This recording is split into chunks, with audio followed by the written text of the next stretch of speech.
Okay, normally after the picture perception test is over, picture perception and discussion test is over, you will be allowed to go back to your messes wherever you are staying, and you will be getting your TADA, okay, travelling allowance you will get.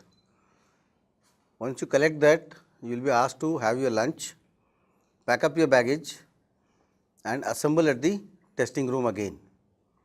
So, it will be by then it will be about 1:30, and when you come there at 1:30, the group testing officer will come there, the duty GTO will come there, and he will read out the chest numbers of the successful candidates, those who have been screened in, and then those candidates will be asked to sit in the testing room again, and then there will be some more documentation which will be done, and the others will be told to pick up their baggage and go and sit in the bus which will be waiting for you near the testing hall itself, and then you will be dropped in the railway station, and thereafter you are on your own.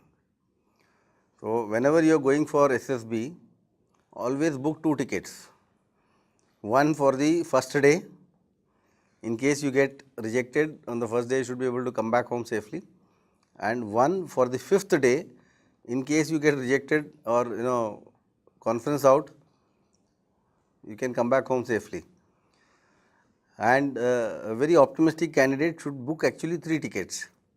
Okay. So, 5 days plus another 7 days for the medicals. So, if you are screened in, cancel the ticket immediately. Okay. If you can get some money back, it's okay. Otherwise, you are very happy that you are screened in. So, that money is gone.